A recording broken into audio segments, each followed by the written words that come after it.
Nós vamos ler o Salmo 39 todo, contudo nós vamos trabalhar só alguns versos. Diz assim o texto, eu vou ler na nova versão atualizada. Diz assim: não me repreendas, diz assim, ao mestre de canto Jedutum, Salmo de Davi. Eu disse comigo mesmo, guardarei os meus caminhos para não pecar com a língua. Porém mordaça a minha boca enquanto os ímpios estiverem na minha presença. Emudeci em silêncio, calei a respeito do bem, e a minha dor se agravou. O coração me ardia no peito enquanto eu meditava. Um fogo se acendeu dentro de mim enquanto eu disse em voz alta: Senhor, dá-me a conhecer o meu fim e qual a soma dos meus dias, para que eu reconheça a minha fragilidade. Desde os meus dias, o cumprimento de alguns palmos à tua presença, o prazo da minha vida é nada. Na verdade, todo ser humano, por mais firme que esteja, é pura vaidade. De fato, o ser humano passa como uma sombra, em vão se inquieta, amontoa tesouros e não sabe quem ficará com eles. E eu, Senhor, que espero? Tu és a minha esperança. Livra-me de todas as minhas iniquidades. Não permitas que os insensatos zombem de mim. Emudeço, não abro os lábios, porque tu fizeste isso. Tira de sobre mim o teu flagelo.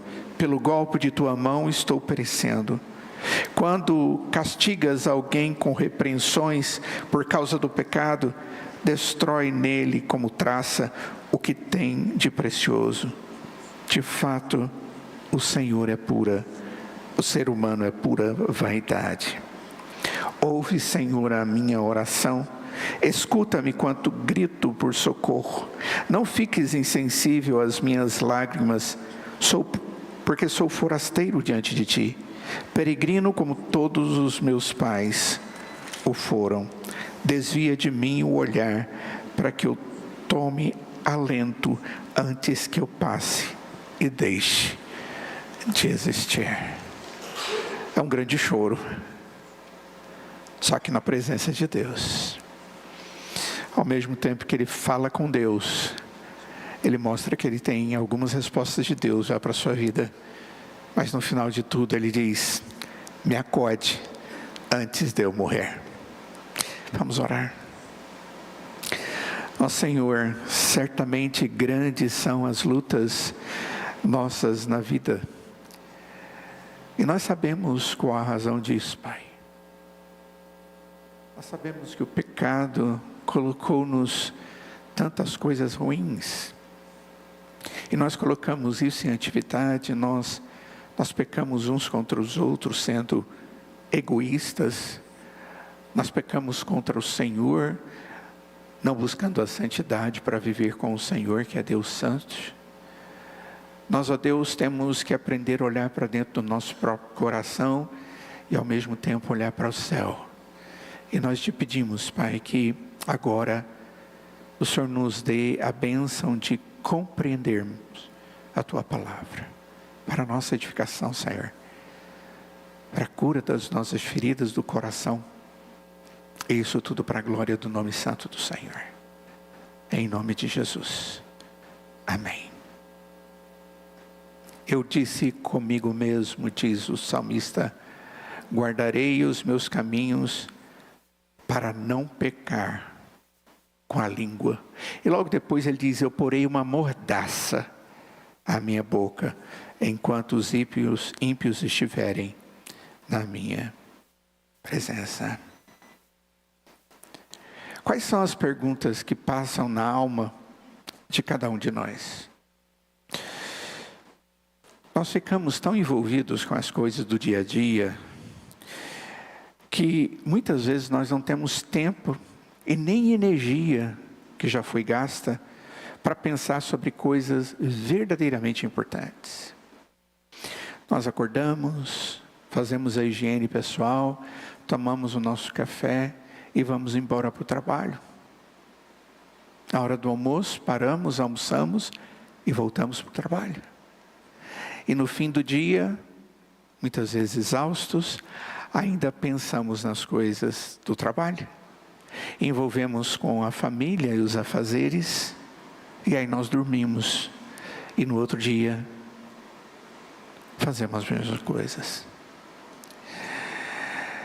E aquelas que são perguntas fundamentais para o coração da gente, que deveria estar sendo tratado na intimidade com o Senhor, não é tratado.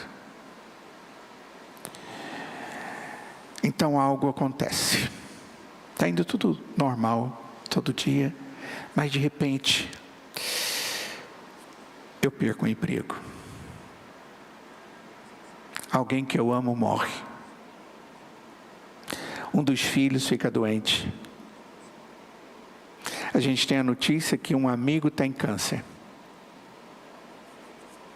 Um relacionamento que nós trabalhamos, vivemos, nos esforçamos, parece que está acabando. E às vezes um relacionamento é quebrado. Cada uma dessas coisas tem o potencial de desmoronar-nos, de fazer a gente perder aquelas bases que a gente tem para viver o dia a dia, porque é muito mais do que isso. E eu penso, puxa, já estou tão cansado com as coisas normais.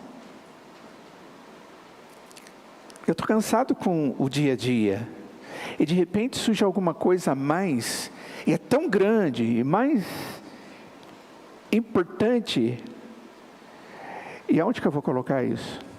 Onde eu encaixo isso na minha vida? A grande verdade é que todos nós vivemos estas realidades. É impossível não vivermos essa realidade, porque nós somos pecadores, vivemos no meio de pecadores e vivemos no meio de um mundo comprometido com o pecado. Deus, por que o Senhor, se escondeu de mim? Por que o Senhor me abandonou? Esse salmo, ele foi escrito e entregue a um maestro do coro, a Jedutum. Jedutum, ele aparece em 1 Crônicas, capítulo 25, verso 3. Ele era um dos principais músicos nomeados por Davi para liderar o culto público. E é interessante a gente notar que todos os salmos eram cantados. E eu fico imaginando como é que o povo de Deus entrava dentro do templo cantando esse hino. Porque a gente entende que a adoração sempre é um ato de alegria diante de Deus. E se esse salmo ele era cantado, porque ele está sendo enviado a Jedutum para ele cantar com o povo. E eu fico pensando como é que a gente canta na presença de Deus com todos esses lamentos que existem dentro da alma. E que eventualmente nos atropela e tira as bases e nós desmoronamos. Mas é exatamente isso que está acontecendo aqui. E não só com esse texto, mas com os textos. O último que nós vimos era dos filhos de Coré, ou Corá, que também pode ser traduzido. E eles também veem os seus pecados. Mas além, eles veem a Deus. E a resposta vem. O salmista fala das suas ansiedades e pede de maneira sincera na presença de Deus, que Deus não permita que ele continue assim, que conserte tudo antes dele morrer. Mas no meio das suas palavras existem convicções, entendimento de que Deus é Deus. A primeira coisa que a gente vê aí no verso 1 ao verso 3 é que o salmista está angustiado, mas é uma angústia que ele contém, ele deixa freado, preso dentro dele. O texto no verso 2, depois daquilo que eu li para vocês, diz assim: emudeci em silêncio, calei a respeito do bem, e a minha dor se agravou. O coração me ardia no peito enquanto eu meditava, um fogo se acendeu dentro de mim. Então eu disse em alta voz: Senhor, dá-me conhecer o meu fim. Mas ele diz no verso 2 que ele ficou emudecido. Ele ficou emudecido. Aqui a ideia, quando ele fala a respeito da sua ação, ele diz: existe uma dor. Essa palavra pode ser compreendida como algo que realmente incomoda, uma angústia. E ele está sentindo isso. A mesma palavra a gente encontra em Ezequiel, capítulo 28, no verso 14, onde fala de sarças dolorosas e espinhos afiados. A sarça, ela é uma árvore que tem espinhos em todo lugar. E o profeta Ezequiel, ele está dizendo: olha, é como sarças. A dor, a angústia é como alguma coisa que me alfineta o dia inteiro. Não tem jeito de eu esquecer. E entra fundo, porque é como espinhos afiados. Algo estava machucando Davi. E profundamente.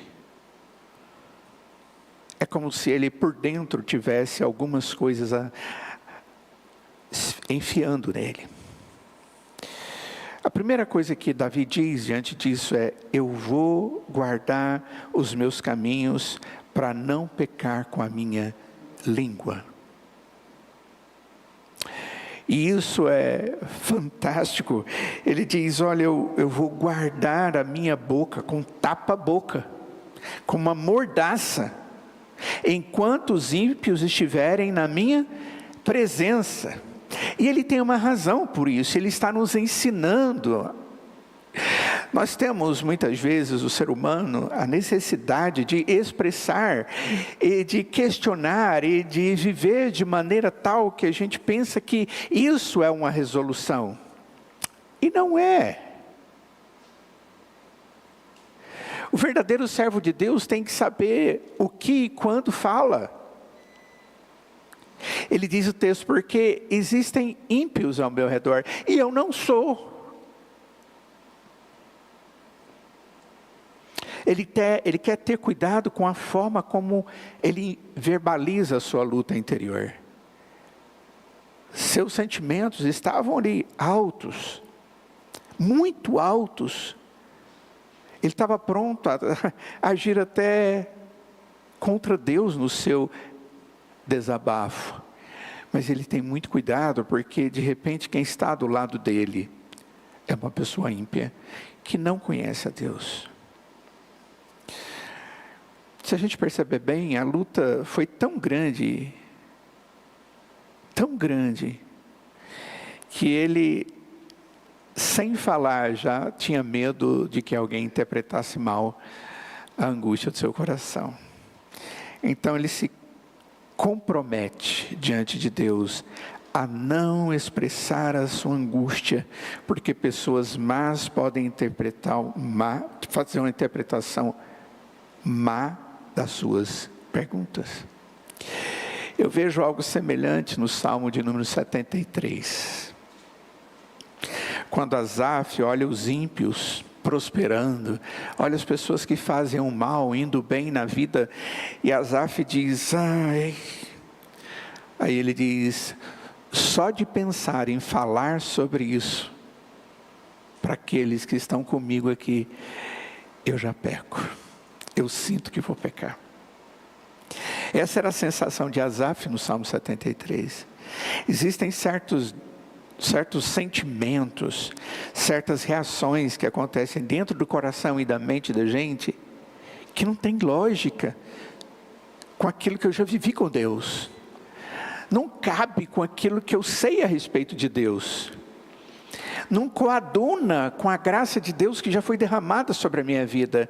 E eu começo a sofrer tanto que essas coisas que eu vivi com Deus, eu corro o risco de falar de maneira errada, e aquele que ainda não conhece o Senhor Jesus, olhar para mim e dizer: esse é um de Deus, esse é um homem de Deus, essa é uma mulher de Deus, esse é um ser que fala a respeito de Deus, e está aí dizendo ele coisas contra Deus.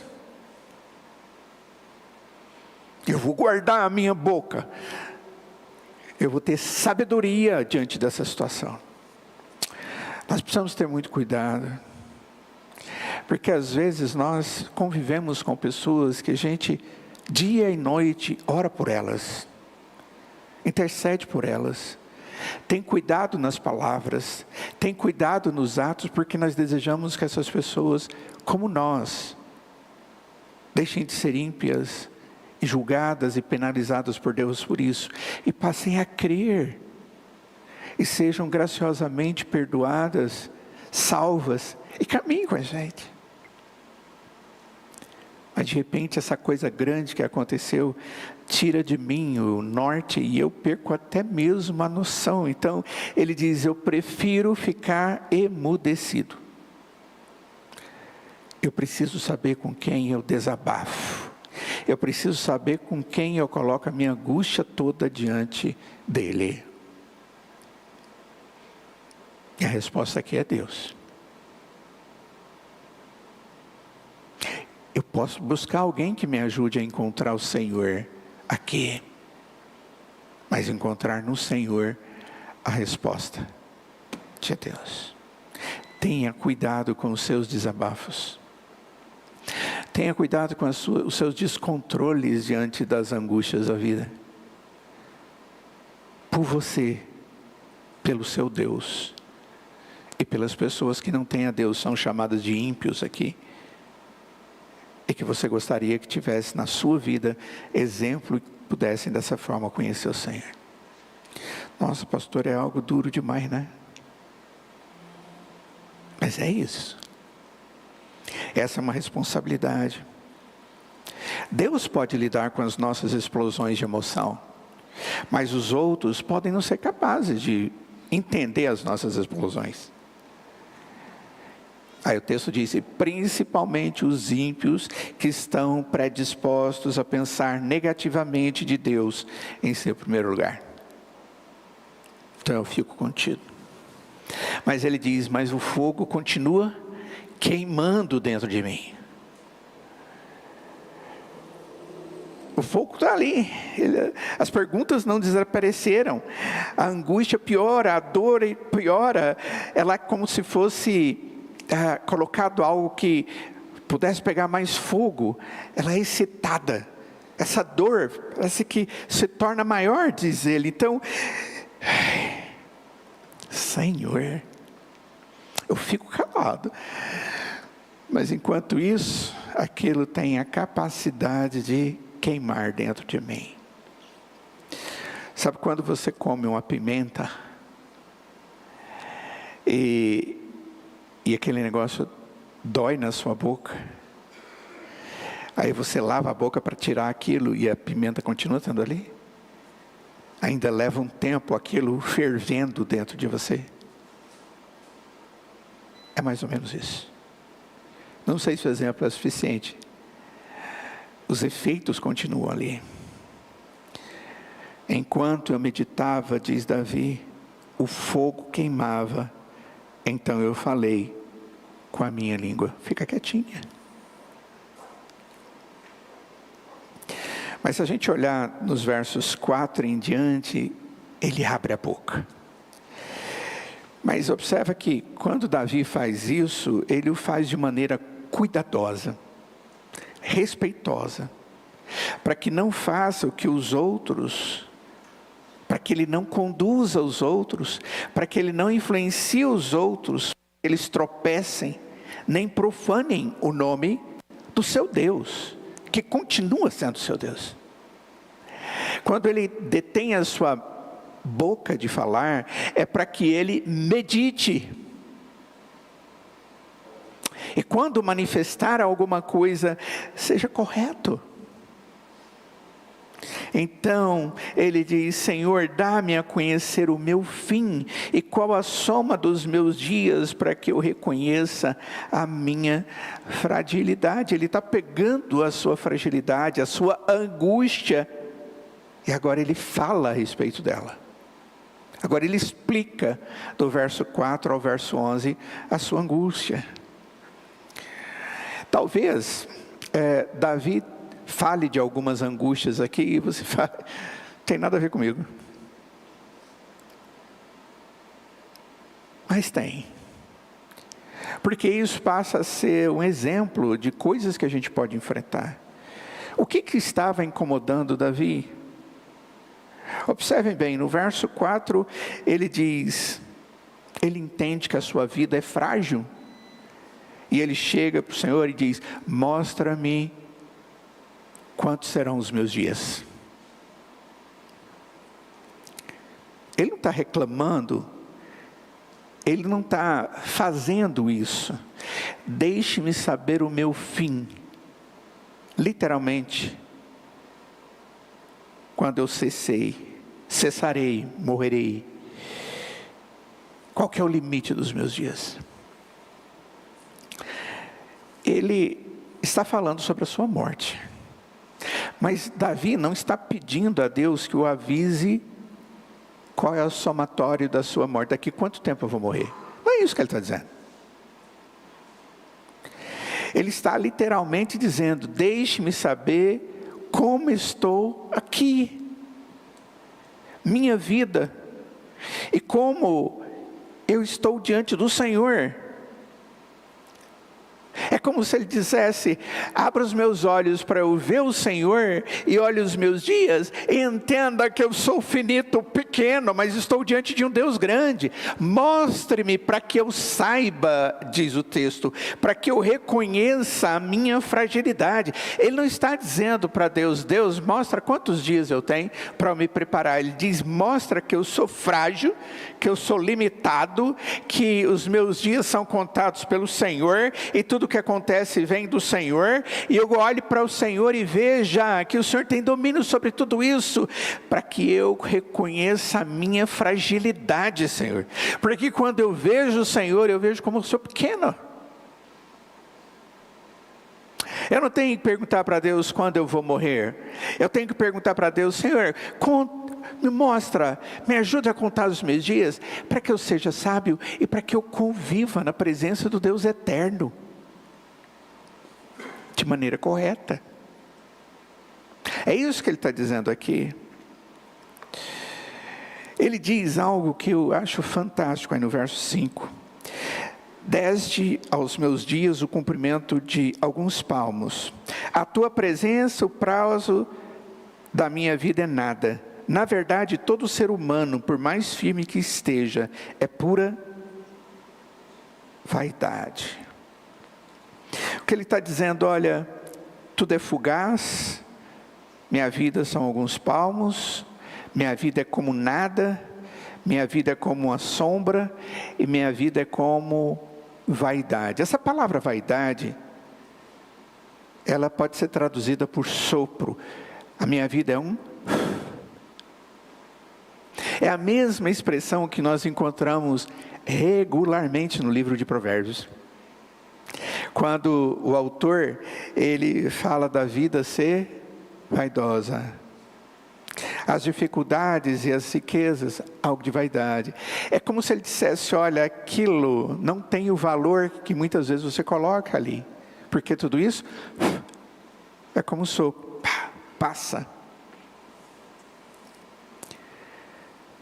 O título do livro de Eclesiastes é Eclesiastes. Vaidade, a falta de sentido, algo que é um vapor, é um vazio. Capítulo 1 de Eclesiastes, no verso 2, diz assim: vaidade das vaidades, diz o pregador, vaidade das vaidades, tudo é vaidade. Sopro dos sopros, dos sopros, dos sopros. Tudo o que eu for ver, comparado a Deus, é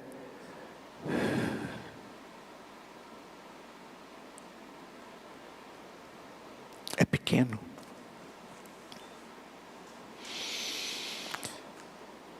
Eu fico imaginando, Senhor, quando a gente vai entender isso? Porque nós vivemos a nossa vida e cada acontecimento tem a sua importância e Deus colocou, mas muitos desses acontecimentos, circunstâncias da vida, o meu trabalho, a minha família, minha esposa, meus filhos, meus amigos, meus irmãos da igreja, a igreja, tudo isso é tão importante, e a Bíblia diz que tudo isso é vaidade. Não é um desprezo para essas coisas, mas estas coisas, elas são como isso, diante do Deus Todo-Poderoso e das proposições de Deus para a nossa vida. E é alguma coisa que não vai passar, é alguma coisa que vai continuar, que não vai ter fim. O que Deus propõe para nós é algo muito maior do que tudo isso que eu estou correndo atrás. E de repente eu não olho para aquilo que me dá certeza, aquilo que me dá coisas que não morrem, aquilo que me dá eternidade, e que eu vou desfrutar lá. Domingo passado estávamos ali conversando, e alguém disse, como é que é lá no céu? E aí o outro diz, novo céu e nova terra. Exatamente, é o novo céu e a nova terra. É isso aqui destruído e refeito de novo. A ideia que tenho é Deus fazer o Éden e tudo aquilo que era perfeito acontecer novamente. Com uma diferença, sem a possibilidade disso ser estragado de novo. Essa é a diferença. Todos nós já vamos estar totalmente resgatados, restaurados, refeitos, para que nós possamos viver em santidade com Deus, uns com os outros, glorificando ao Senhor eternamente. Esse é o céu que Deus tem para nós. Compara isso com aquilo que a gente tem hoje. O sentimento que você tem passa. Romanos capítulo 8, verso 18, que nós estudamos aqui, diz que as glórias do tempo presente não podem ser comparadas com a glória a ser revelada. Nada que a gente vive aqui pode ser comparado à grandiosidade daquilo que Deus tem reservado para nós. Tudo passa rapidamente. Muitas vezes não deixa nenhum resultado adequado. Então, o que Davi está dizendo, deixe essas coisas para trás. Olhe para as coisas que são permanentes e o seu significado. É igual a criança, um pré-adolescente que começa a colocar a sua vida em cima de alguma coisa que ele acha precioso. E muitas vezes é precioso mesmo. Mas quando aquilo sai da possibilidade dele pegar, ele sofre de uma forma tão angustiosa, tão grande, como se tudo tivesse acabado. O menino gosta da menina, a menina gosta do menino, e aquilo cresce, fica maior do que a nota que ele tem que tirar na escola e não consegue estudar. A hora que vê o outro gela. O desejo aumenta mais de ter aquilo, e de repente aquela pessoa te dá o fora. E você não dá conta nem de comer, não dá conta de beber, não consegue fazer oração, não tem vontade de ir na igreja e cantar louvores. E muitas vezes nós agimos exatamente assim, de maneira imatura, porque nós perdemos a noção do todo, por causa daqueles objetivos que colocamos na nossa existência, e que são menores do que Deus.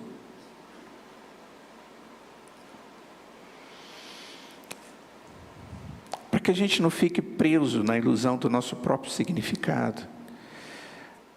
A Escritura, se você vasculhar, ela está cheia de referências de quão curtas são breves as nossas vidas. São vários textos. O livro de Salmos tem vários. Eclesiastes, 1 Crônicas, Isaías, o próprio Tiago, na sua carta, fala sobre isso 2 vezes. Deus está tentando nos fazer pensar, e mais do que isso, entender como nossas vidas realmente são curtas. Não somos feitos à toa, nós somos feitos à imagem e semelhança de Deus, para fazer algo que vai durar. Como compreender isso? E aí ele dá exemplos. Pelo menos 2 exemplos ele dá aí. Ele fala do dinheiro. Observem bem, do verso 6 em diante até o verso 11, ele fala do dinheiro. Diz assim: de fato o ser humano passa como uma sombra, em vão se inquieta, amontoa tesouros e não sabe quem ficará com eles. E eu, Senhor, que espero? Tu és a minha esperança. O primeiro exemplo que ele dá é o dinheiro. Ele diz: olha, você está trabalhando, vivendo, a sua vida é só isso. As suas alegrias vêm disso, como também as suas tristezas. Quando eu era jovem, pensava as coisas da mocidade. Alguns pensam sim, que o dinheiro tem a capacidade de libertar você de fazer coisas que você não gosta. Tipo, eu pago para alguém fazer. E é verdade. Mas você deixou de crescer com aquilo que você deveria fazer. Ou, não gosto de fazer quase tudo. Então, para minha comodidade, é melhor eu ter dinheiro para alguém fazer no meu lugar. De fato, diz o texto no verso 6, o ser humano passa com uma sombra e em vão se inquieta, amontoa tesouros e não sabe quem ficará com eles. O texto, de novo, usa a palavra rebel, vaidade, que aqui está traduzido em vão. Em vão é rebel, a mesma palavra vaidade. É vazio o seu inquietar, é vazio o seu amontoar tesouros, é vazio porque não vai você desfrutar de tudo. E quem vai desfrutar? É uma verdade. A pessoa trabalha, faz aquela montanha de coisas e vai embora. E alguns vão lutar por aquilo. E vão fazer muitas coisas que você não faria. Algumas talvez aprendeu com você e até faça. Mas não tem mais o propósito que tinha enquanto você trabalhava por isso. Sabe por quê? Porque por mais que você planeje, isso é temporal.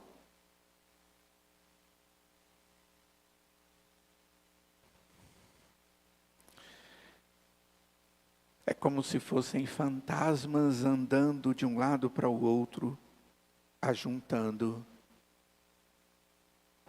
ar, névoa, ao que passa.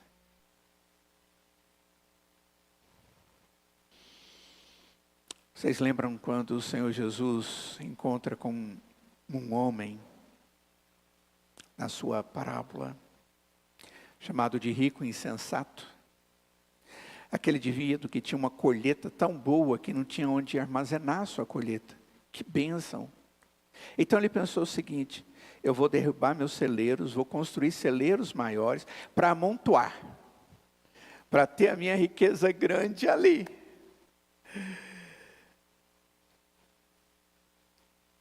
Aí o Senhor Jesus diz: seu tolo,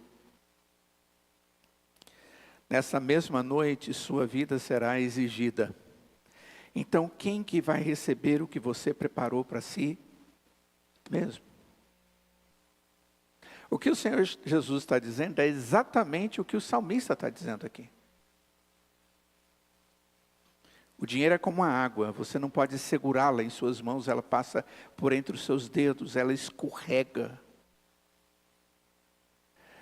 No livro de Provérbios, no capítulo 23, no verso 5, diz assim: Você quer pôr os seus olhos naquilo que não é nada?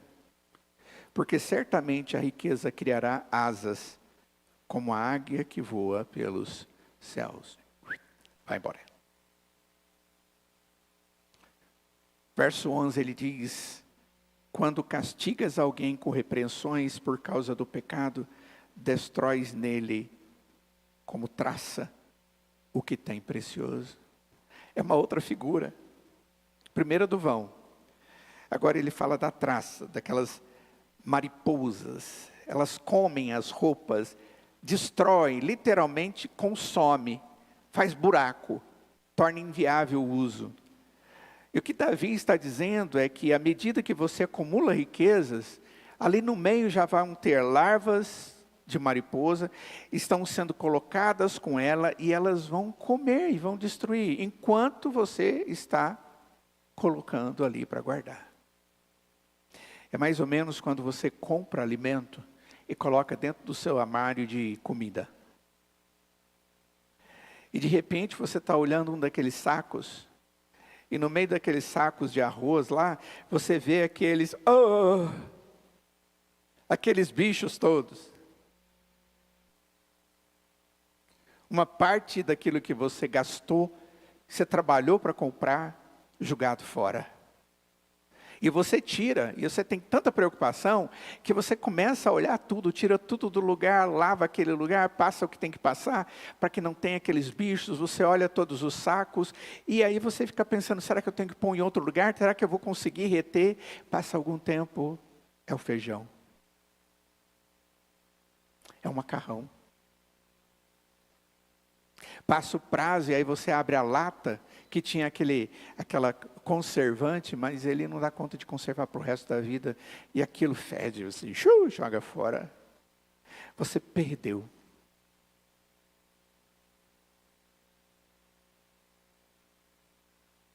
Nossas vidas são frágeis. Um exemplo, o dinheiro é passageiro. As coisas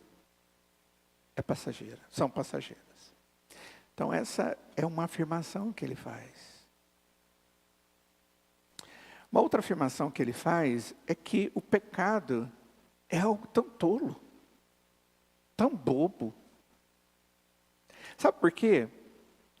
Você quando está ensinando alguém, você diz, olha filhinho, não pode pôr o dedinho aqui.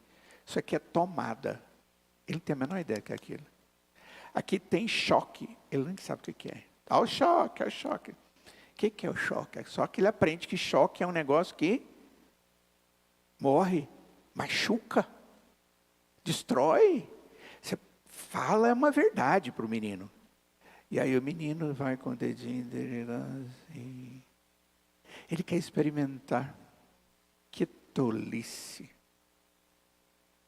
A gente lê a Bíblia e Deus fala muito alto no nosso coração. Ele mostra cada detalhe da nossa existência que vale a pena e que glorifica a Ele e que faz bem a Ele, o homem. E aí eu fico como uma criança onde Deus disse, não toque aqui, não faça isso. Faça aquilo, me adore desse jeito. E Ele diz, eu quero primeiro tocar o dedo na tomada. Vou pegar aquele grampo de cabelo e vou colocar lá dentro, vou ver o que acontece. Nós pecamos exatamente desse jeito. Deus chega e, não, é assim que é bom, é assim que vai te dar alegria, é assim que vai te levar à vida eterna, é assim que vou usar você na vida das outras pessoas, é assim que você vai ter alegria, é assim que tudo vai cumprir o propósito meu na sua vida. Você tem ouvido isso dia após dia, você tem lido a Escritura, você tem ajoelhado e dito, Senhor, que bênção, me ajuda, eu quero viver tudo isso, e no meio da sua história ali, nas entrelinhas do dia a dia, você enfia o dedo na tomada. O pecado é demonstração de tolice, minha e sua. E eu, Senhor, que espero, Tu és a minha esperança. Oh, Senhor, Tu és a minha esperança. Ele percebe que se quiser tomar sua vida, ou tornar a sua vida sólida, duradoura, ele tem que conectar-se, ligar-se com o seu Criador, aquele que é para sempre, que não pode ser abalado, que nunca muda. Queridos, resolver problemas da alma começa me ligando com Deus. Isso tem a ver com fé, mas isso tem a ver também com fidelidade ao Deus da nossa fé. Nós somos pecadores. Muitas das nossas angústias são cavadas por nós mesmos. Você olha para trás e diz: que foi que eu fiz? Como é que eu fiz essa sociedade? Eu não olhei os critérios de Deus.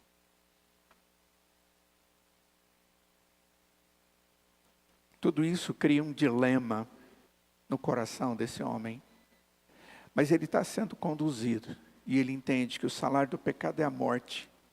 Contudo, ele tem uma boa notícia a respeito do dom de Deus, que é a vida eterna, que pode ser conseguida por Jesus Cristo. E aí ele diz algo maravilhoso. Ele diz que Deus é a sua esperança. Deus é a minha esperança. Verso 7. Tu és a minha esperança. Mas ainda bem que eu estou metendo o dedo na tomada, mesmo que eventualmente eu ache outra tomada e coloco o dedo também, ou eu só estou dizendo, eu e você somos pecadores, mas Deus deu a Davi, tem que dar para mim e para você uma convicção, apesar do pecado, das consequências do pecado, da situação que eu estou vivendo, que é fruto de uma rebeldia, é Deus que é a minha esperança. Porque Ele é perdoador, porque Ele é redentor, porque Ele é o Deus que faz uma obra perfeita para resolver a minha angústia. Como tudo começa, quando eu me conecto com Deus, quando eu tenho Cristo no meu coração, e quando o Espírito Santo de Deus começa a pastorear de uma forma mais profunda do que já pastoreava, porque Ele sabe quando você tem necessidade. Não se desespere.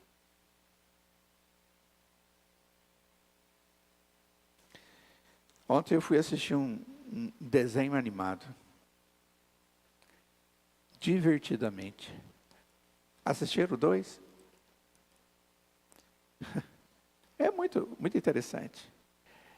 Eu não sou de vibrar demais com as coisas não, mas traz ideias fantásticas. E aquela criança, aquela menina que se torna adolescente, ela tem vários estímulos na vida. E é muito interessante que um daqueles estímulos, o mais engraçado, de boca grandona, de dentes e aquela coisa toda, era a angústia, a ansiedade. Ela é tão violenta dentro do coração dela, mostra no filme que ela está a ponto de colapso. A ansiedade realmente tem esse poder. É quando eu tiro os olhos de Deus e coloco meus olhos sobre as circunstâncias. Eu tiro os olhos da promessa que existe na Escritura. N promessas, sobre tudo. E coloco meus olhos nas circunstâncias. Presta atenção. Davi, nesse texto, ele está entendendo que tudo que ele está passando é obra de Deus. Foi Deus quem o disciplinou. Olha só no verso 10, ele diz: tira de sobre mim o teu flagelo. Pelo golpe de tua mão, eu estou perecendo. O que ele está dizendo? O flagelo foi o Senhor que pôs. A tua mão é que está pesada. E é por causa disso que eu estou angustiado, estou aqui sentindo meio morto. Seus golpes caíram pesadamente em mim, você consumiu a minha riqueza, e eu estou cansado, gasto, estou no fim da minha vida e não sei se eu aguento mais. É isso que o Davi está falando para Deus. Mas ele reconhece que foi Deus quem o feriu. E é por isso que no verso 9 ele diz: emudeço, não abro os lábios, porque tu fizeste isso. Ele não maldiz Deus, ele não vai contra Deus, ele não desonra Deus, mas ele segura os seus lábios, porque ele sabe que tudo está nas mãos de Deus. Ele sabe que todo o propósito é cumprido por Deus, pela graça dEle, pelo amor dEle, pela misericórdia dEle, pela forma com que Ele me traz na sua presença. É essa a ideia. Ô Senhor, eu não abro os lábios porque eu sei que foi o Senhor que fez a história. Foi o Senhor quem fez isso. Quantas vezes a gente fica perguntando: Deus, por quê? Aí Deus fala para mim assim: você botou o dedo na tomada, não foi?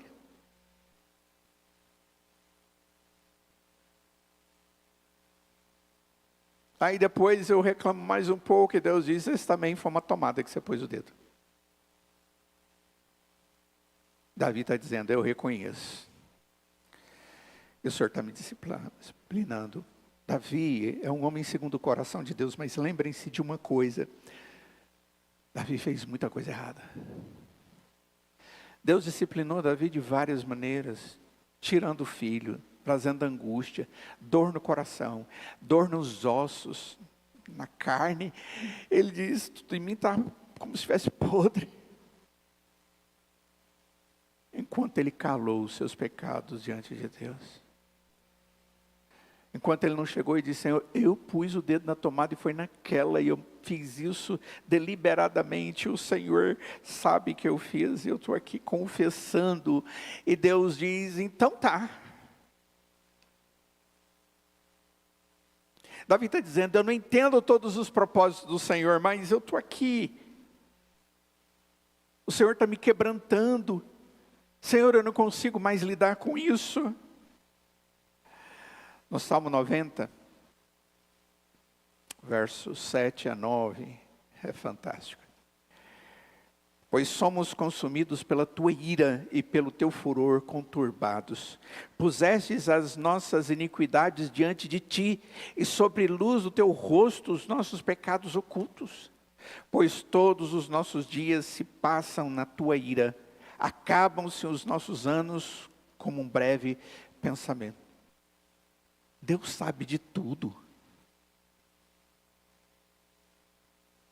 Ele traz tudo para a presença e o olho dele. A ideia aqui é que tudo que é obscuro vem para a claridade de Deus. E a claridade do rosto de Deus lança luz sobre aquilo que você achava que ninguém estava sabendo nem vendo. Deus diz: até os seus pecados ocultos, aqueles que estão aqui dentro, aqueles que você mantém no seu coração, aquele que você fez atrás da porta fechada. E diz: Deus traz tudo.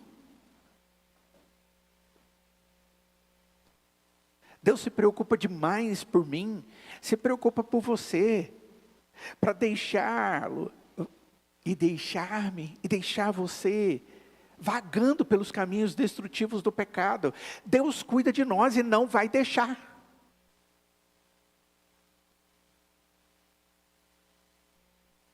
Deus está cuidando de Davi, e Deus está indo buscar Davi. Não vou deixar o meu amado caminhar por esses caminhos tortos. Deus disciplina e traz de volta. Mostra que é com Ele que existe graça, existe solução da ansiedade, da dor, do sentimento de morte. Mas o que Davi diz para Deus é: Senhor, para. No verso 8 ele diz: livra-me de todas as minhas iniquidades, não permita que os insensatos zombem de mim. Senhor, que os golpes parem. Livre-me, me livra das minhas transgressões. Até os outros estão rindo de mim. Quando pecamos como filhos de Deus, nós dizemos a Deus que somos imaturos. Agimos como uma criança que põe o dedo na tomada, mesmo depois de dizer para ela, não pode matar. Sabe por que Deus nos ama? Porque Ele quer. Porque Ele resolveu, não está baseado no que você faz. Então, Ele não nos deixará caídos. Então, somos espancados com uma vara da nossa própria fabricação, né? Mas quem administra todo o bem e resgate da nossa alma é o Senhor. E Ele troca tudo. A minha esperança está em Ti. Quando nós estivermos quebrantados pela disciplina de Deus e percebemos que a fragilidade das nossas vidas está realmente marcante, nós temos que fazer igualzinho Davi fez. Ele se prostrou diante de Deus e orou. Ele orou. Ele iniciou o processo no verso 7, diz para Deus, a minha esperança está em Ti, está no Senhor.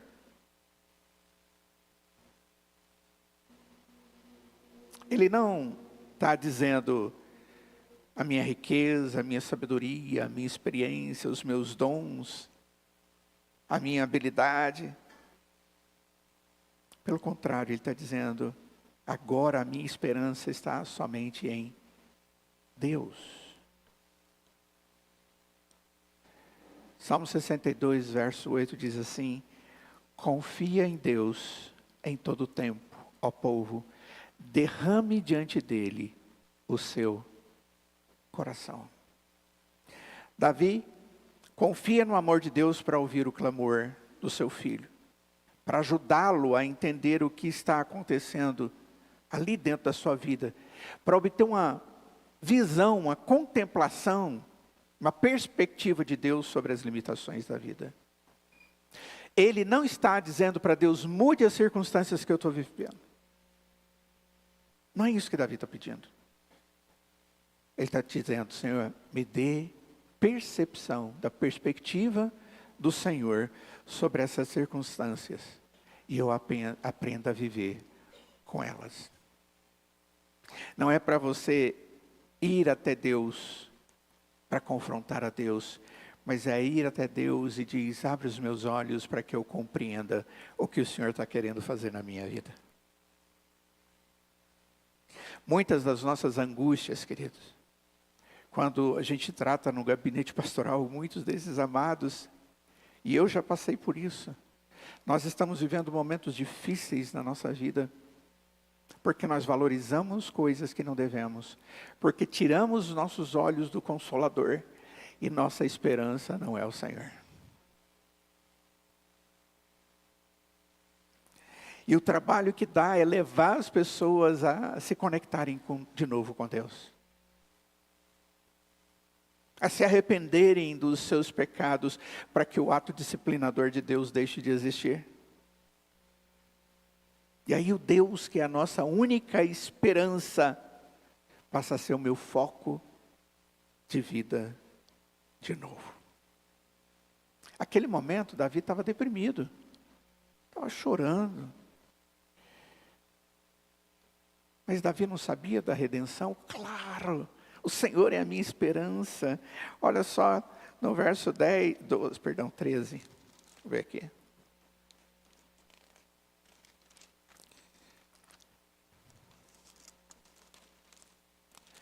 A minha alma tem sede de Deus. Não esse. Tu nos fazes objeto de deboche para os nossos vizinhos, de escárnio e de zombaria aos que nos odeiam. 13.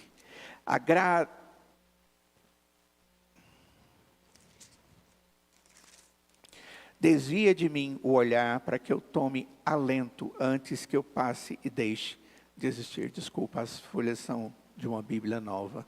Estou com dificuldade aqui de conviver com o texto. Ele está angustiado. Desvia de mim o olhar para que eu tome alento. A ideia de tomar um alento é, Senhor, tira um pouquinho isso daí para eu poder respirar. aí ele chega: antes que eu passe e deixe de existir, antes de eu morrer, me dá alento para poder viver segundo aquilo que o Senhor tem propósito para a minha vida. Eu não sei quais as circunstâncias que têm levado você a viver com angústias. Todas elas foram permitidas pelo Senhor. A sua vida e os seus dias são contados por Ele. Mas ao mesmo tempo, Deus é a nossa esperança. Porque Ele nos trata como filhos do amor dEle. E quando nós nos aproximamos do Senhor, através de Cristo, somos perdoados, somos resgatados. Existe retorno de vida. Porque a verdadeira vida é vivida na intimidade com Deus. Porque Ele é a vida. Ao invés de ficar questionando a Deus, se esmerem em buscar ao Senhor. Se esmerem em viver em santidade. Não desperdice a sua vida com coisas que não glorificam a Deus. Essa é a informação que nós encontramos aqui no lamento de Davi. É diferente do nosso? É exatamente isso que cada ser humano passa. Aproxime-se de Deus e diga a semelhança de Davi: Senhor, desvia de mim o olhar e me dê um alento, antes que eu morra. Caso contrário, eu vou viver só isso. Deus tenha misericórdia e me aproxime do Senhor. Vamos orar. Ó Deus, a tua graça é tão maravilhosa. Ó Deus, nós entendemos esse texto porque Davi vive aquilo que nós vivemos. Viveu aquilo que nós vivemos hoje. Ele, em vários momentos da sua vida, ele pecou, ele se angustiou, ele teve perseguidores e muitos desses eram ímpios. Ó Deus, que possamos ter a mesma atitude zelosa dele, de falar só quando for necessário na tua presença. Ouvir a tua voz e o alento que vem do Senhor, através da nossa intimidade e retidão na tua presença, através da confissão de pecados que nos aprisiona, ou dos pecados que nos aprisionou no passado. Liberta-nos disso. Faça a tua obra no nosso coração. Ó Deus, como Oséias que diz: venham e voltemos para o Senhor, porque Ele nos despedaçou, mas vai nos curar. Deus nos feriu, mas vai atar as feridas. Ó Deus, que essas palavras estejam dentro do nosso coração. Que nós possamos ir e nos voltar para o Senhor. Para encontrarmos no Senhor alívio da nossa angústia. Em nome de Jesus é que oramos, Pai. Amém. E imploramos que a graça do Senhor Jesus, que o amor de Deus, o Pai, que a comunhão e as santas consolações do Espírito Santo de Deus esteja sobre cada um de nós hoje e para todos sempre.